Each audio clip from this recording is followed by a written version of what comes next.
You're watching West Hartford Community Television. You're watching West Hartford Community Television.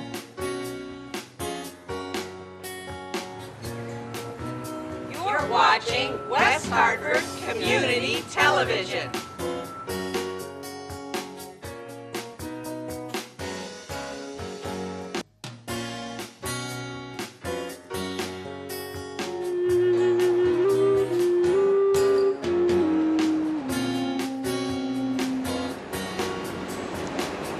For the community, by the community.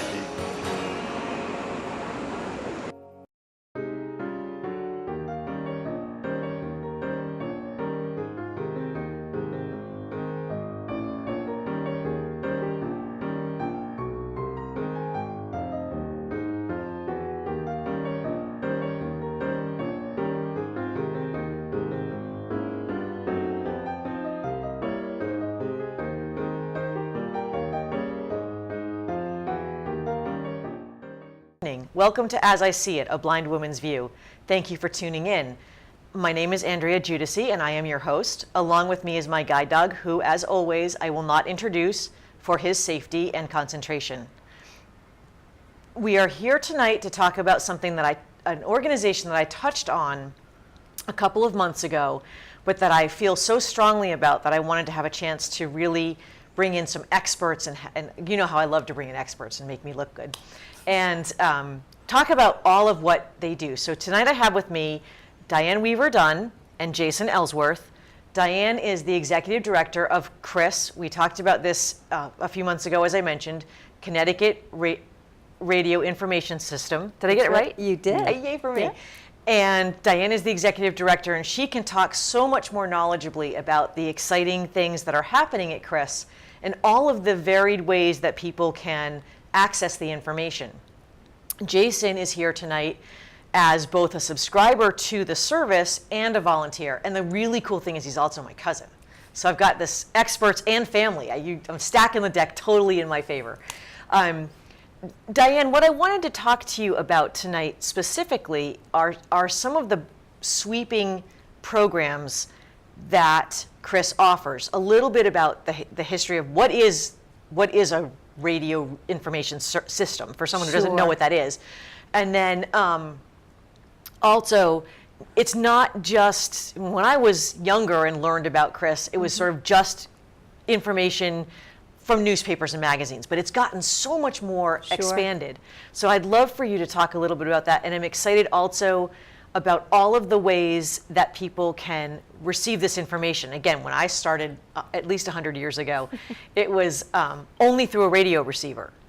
But now, as technology advances and more partnerships in the community happen, there are all these other ways that someone can do it. So if they don't feel comfortable with the radio, or they live in a cement house like I do, so let's start with the history of, or more of a broad sweep of what is CRIS. Well, so getting back to your first question about radio reading services, back in the 70s, Congress approved an act that allowed organizations such as CRIS Radio, Connecticut Radio Information System, to record print materials for people who are blind or print challenged. So for the first 30-something years of CRIS Radio, we were incorporated in 1978. We first broadcast our first 2-hour program in 1979, and you could only hear it just in the Hartford area. So that was our very beginning. And what we did was we read the Hartford Current. We read, and you could only hear it in the Hartford area. And WJMJ donated their subcarrier frequency. It's like the breakdown lane for radio stations, I guess you could say. It's a sideband, so you can't really get it on a regular radio. You have to get a specially tuned radio. And on that radio, that's how we broadcast. So fast forward, as the years went on, we started broadcasting maybe a few more hours a day, until we finally were 24 hours a day, 7 days a week, statewide.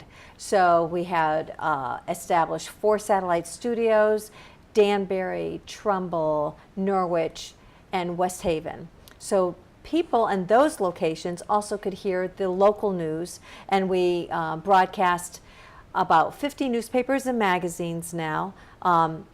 About 4 hours, it's local news, like your local grocery store flyer, your local obituaries, and your local front page newspapers the morning and afternoon. So we go live during the day in the morning from 9 to, well, actually, from 7:30 till 9 o'clock in the morning. And Jason is actually one of our news producers. He produces some of our live programs a few days a week, actually. He's been doing that for quite a while. And it's volunteers like Jason who really drive CRIS Radio. We have about 300 volunteers. And without those folks to produce the live programs and also to record and provide the on-air talent, we just could not provide the extensive amount of content. So about 6 years ago, our board of directors decided that we needed to get with the times, and there were a lot of people who are print disabled other than the folks who are blind or print or low vision or vision impaired. So they decided, you know, there are folks with learning disabilities. And for example, my dad had dyslexia. But years ago, folks didn't really identify that as a print disability. They didn't understand what learning disabilities were back in his day. So folks like my father would be eligible to receive CRIS radio programs, children with learning disabilities, people with physical disabilities, somebody with a cerebral palsy who cannot really turn a page well, somebody that has mobility problems, perhaps somebody with Parkinson's, somebody who had a stroke and suddenly finds himself unable to access print materials easily. All those folks are eligible, and that led us to realizing that there's a lot of children who have learning disabilities. There's about 10% of the student population in the state. I think the estimate was about 70,000 children who would be eligible and benefit from CRIS Radio. So from that point on, 6 years ago, we decided that we would begin to create an extensive audio library for children with children's magazines and also children's classroom materials. So just to give you an example, the National Library for the Blind recorded about 4 children's magazines, and they made it available on cassette. We launched CRIS Kids back in 2013, just 3 years ago, and we launched it with 17 children's magazines, and today we have over 600 titles of children's materials. That is so cool. Yeah, it's really cool. And the other thing is, too, years ago, folks would only be able to access CRIS Radio from an antenna radio. And that was thanks to the donation of subcarrier frequencies throughout the state. Today, you can get CRIS Radio on a smartphone. We have an iPhone app, and we also have an Android app. You can also get it online on the internet with a computer or a tablet. And we also stream it to assisted living facilities. We stream it directly through the hospital system at Connecticut Children's Medical Center, so that children will have an alternative to listening. Because sometimes when you're medically fragile and you're ill, you know, you really aren't up to reading, but Absolutely. you can definitely listen. And we would consider those folks also eligible. So that's sort of like a short, quick synopsis of what we've been doing. That's so cool. And one thing that I remember hearing, and I would like to know if it's accurate, is that for somebody who, like I said, in the building that I live in, it's very much a lot of cinder blocks, and we don't get the radio receiver doesn't work. Correct. If I have a friend who lives in that kind of a building, does not have a smartphone, doesn't like the computer, and doesn't have cable television, is it accurate that it can be also accessed over the telephone?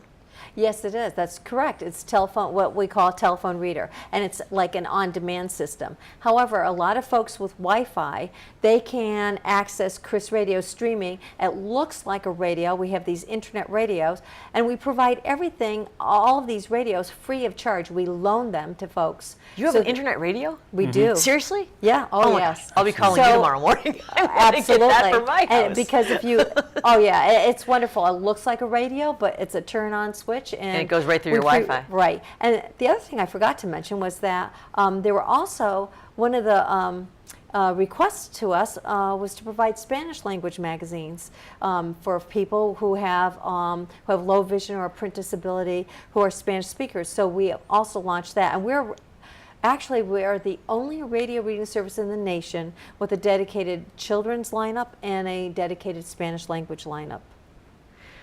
That's an interesting, that's an exciting thing to have as a feather in your cap, but it's also interesting because it brings to my mind, this is not something that's exclusive to Connecticut.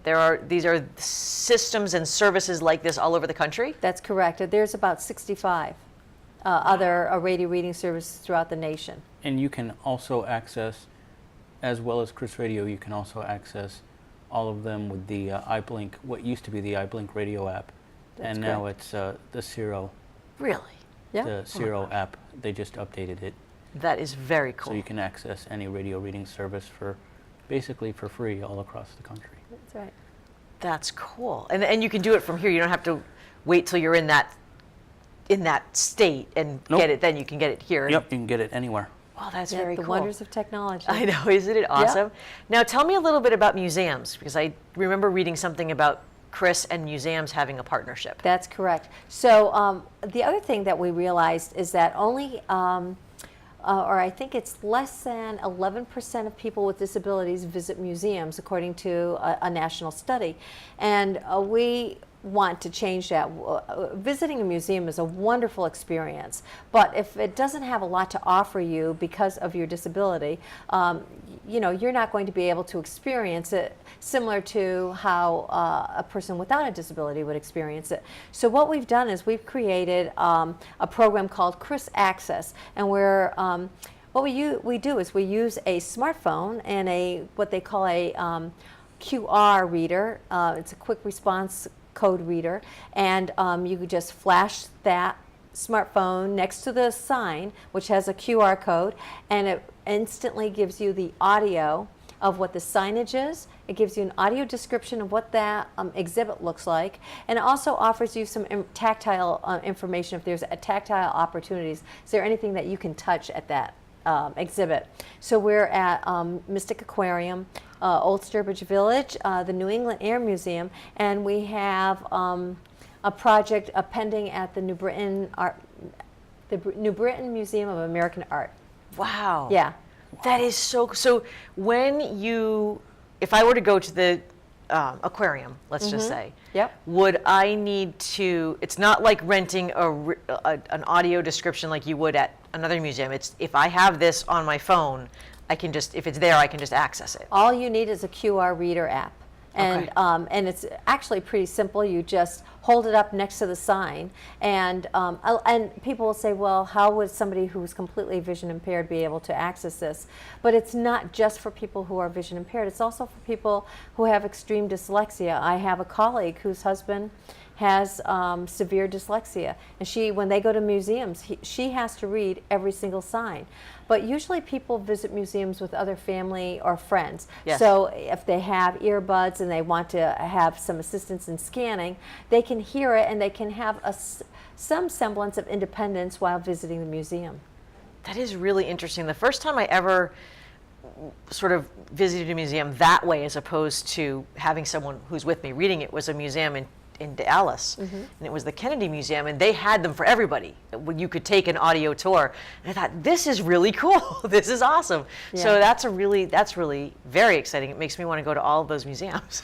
Well, and we also based it on the Smithsonian had a focus group, and they convened this group, and they were all primarily people with low vision or who are blind. They asked them, what do you want to improve your access to museums? And they said, well, number one, we want it short and sweet. We don't want it to be our grandmother's audio tour, because it'll take us like 2 weeks to get through the museum.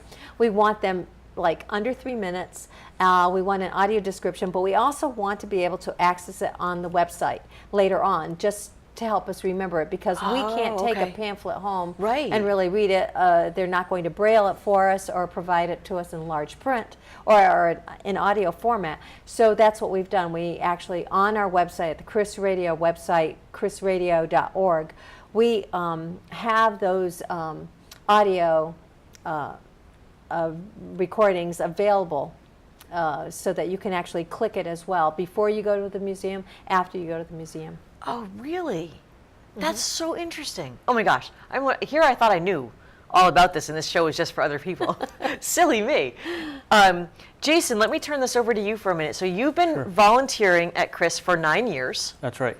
And how did that start, and tell us about that. Tell me about that. It's actually very interesting because I was singing at a fundraiser over at St. John's Episcopal.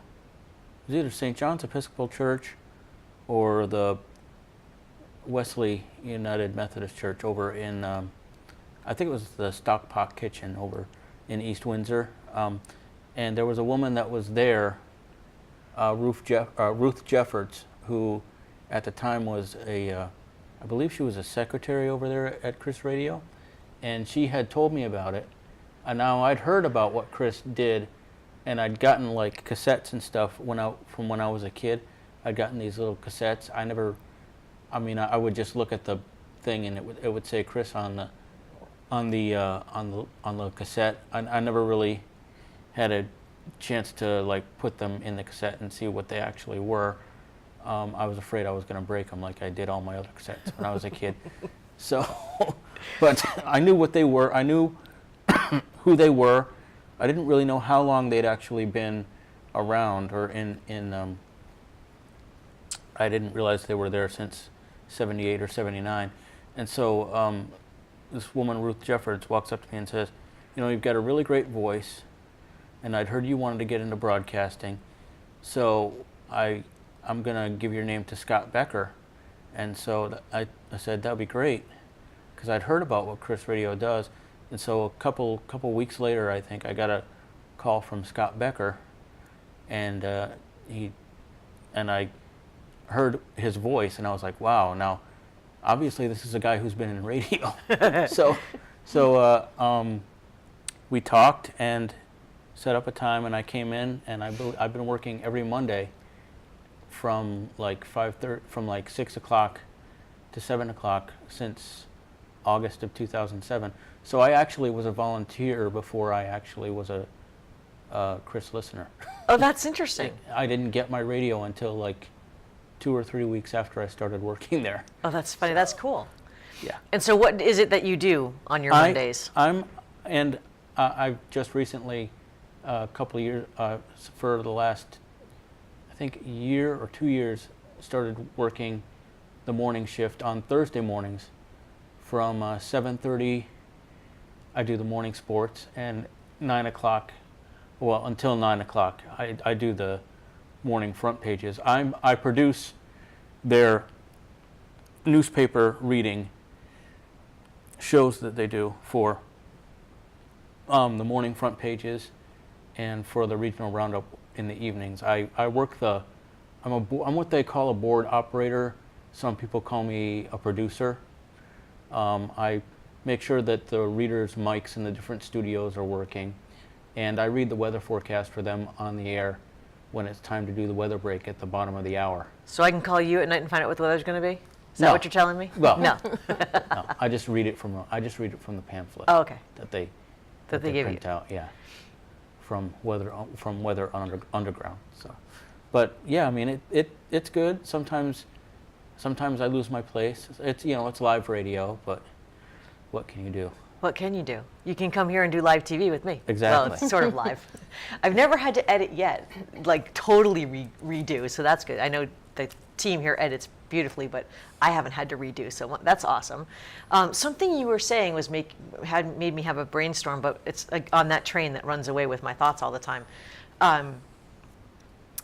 I wanted to get into a little bit more about the types of programming, Diane. And one story that I remember that I was told when I had another person from CRIS Radio whose name is Chris, which seemed appropriate that he worked for CRIS Radio since that's his name. He was telling a story, I think it was him, maybe it was you, about a gentleman, it's actually someone that I know, who was talking about how much he appreciates the obituaries for CRIS Radio, that CRIS Radio reads. Yeah. And CRIS, everyone has their thing that they love. For me, it's the it's the circulars, because when a store puts a circular on the internet, they put it on as a scanned document, like a picture, which means that someone using a screen reading software like I do on my computer, it just sees it as a picture. It doesn't read it to me. So I really appreciate the circulars. That would be if I could listen to nothing else, that's what I would do. But for a lot of people, well, you got to know where the bargains are. Of course if you you're do. If you're going to shop, you might as well make it worth your time. Absolutely. But I know that what Chris was saying was that by far the obituaries are what most people say are their favorite, they're the most correct. important thing, their go-to programming. And he was sharing this story about a gentleman who said that before he was a subscriber to CRIS Radio many years ago, he was out in his driveway speaking to a neighbor. And it had been a while, it was winter, so it had been a while. And he asked, how's your family, how's your wife? And there was this sort of pause. And the gentleman said, well, my wife died 3 weeks ago. Right. And he felt awful because obviously this is a person he knows. He would have gone to services. He would have been way more informed. But because he couldn't read the newspaper and he couldn't read the obituary, and it was winter and no one had told him. And so he now never has to face that again. That's correct. And that is so, whether it's your circulars or the sports pages or whatever it is that is important to you, to be able to do that and not have to pester the sighted people or the non-print disabled people in your world, that's really empowering. It is. And, most of us who do have sight, we take it for granted that all this information is accessible to us. But folks who do not have vision, who have some type of print disability, something as simple as knowing what's going on in your community, especially obituaries, you want to pay your respects, and when you don't have that opportunity, you're sort of denied the chance to participate and interact with your neighbors and good friends without, because you don't have that knowledge about what's been going on. Our two most popular programs, like Chris Kelly, my colleague, mentioned, it is the obituaries, and the second most popular is market time. It's sales. Well, I can tell you this from personal experience. You sit down with your pile of flyers, comes in the mail. This happens to me every week. And I think, oh my gosh, look at all these circulars. Like, I have 2 hours of a volunteer every week. They're not going to, we have to do other things other than just read circulars. I've got, other people in my world, but they all have other things to do. And I've got a brother who, until he was 12, was willing to read anything I handed him, but then he got to be 12 and learned that he could say no. So, what are you going to do? You got to go to Chris, because that's right. Chris doesn't say no. and also, too, one of the things that we do is we provide access to things that you cannot get with new technology. Folks will say to us, well, how come you can't get the news from the TV programs? Well, they don't read the obits. They don't read what's on sale. A lot of what we do, all the newspapers and magazines from the Smithsonian and National Geographic, you just don't get human narrated content like what we provide. It's really unique, it's unusual, and we conducted a study of children, actually, asking them what did they prefer, human narration or text-to-speech, computerized text-to-speech. 82% of the kids responded. Definitely human narration, right? Absolutely, human narration, because human voice, it's the emotion and the syntax and just you can be excited about something, you can be sad about something. It just brings words to life. Oh, absolutely. I mean, I know that from all the years of doing books on audio, and now there are places where you can get all kinds of audiobooks, but they're text to speech, and I can't read them. Like, this is just a weird machine reading me my book. Yeah. I don't, and I know, I don't know if this happens for you, Jason, but I get used to the voice of whoever does whatever program, and it's like you look forward to not just the program but the voice. They're in your house. They're your pal. It's reading you the stuff. It's wonderful. Right. Exactly. It is very interesting. So, do you? Obviously, no one works in a vacuum. So, do you get to collaborate, or maybe not collaborate isn't the right word, but to sort of brainstorm and meet with people from other other reading services around the country? Are there like reading service conventions that you can go to and cool stuff like that? There actually are, but being a nonprofit, Yeah, everything of is course, that's we right. just haven't had the real money to do that. Right. But what we do is we do collaborate with other organizations. Right now, a really unique national project that we're piloting is with the National Archives. They funded a program so that we could provide primary historical documents from World War I. And we actually had a news producer that doing what Jason does, and he also was blind, and he was such a historian, loved history, but he could not get access to primary historical documents. So what we've done is with the Connecticut State Library, they have a wonderful archive of World War I primary source documents that are handwritten, obviously, from the times. And we've also partnered with an organization called Ideal Group, and they make mobile apps and different technology to improve access. So what we're doing is we're recording these really rich documents that otherwise would not be accessible to people with print disabilities, and we're going to make it available nationwide. So that's another cool project that we're doing. Yeah. So talking about partnerships, you can do, if you think outside the box, we're still within our mission and providing access that otherwise you would never have. So. And this, you mentioned being a nonprofit, that's a really important thing to touch on. So I have a couple of questions about that. First is, obviously this is a lot of, even though much of it is done by volunteers, it's a tremendous amount of human hour power and time and resources and subscriptions to magazines, et cetera, et cetera. Is there a cost to the people receiving the service? No, that's actually a twofold question.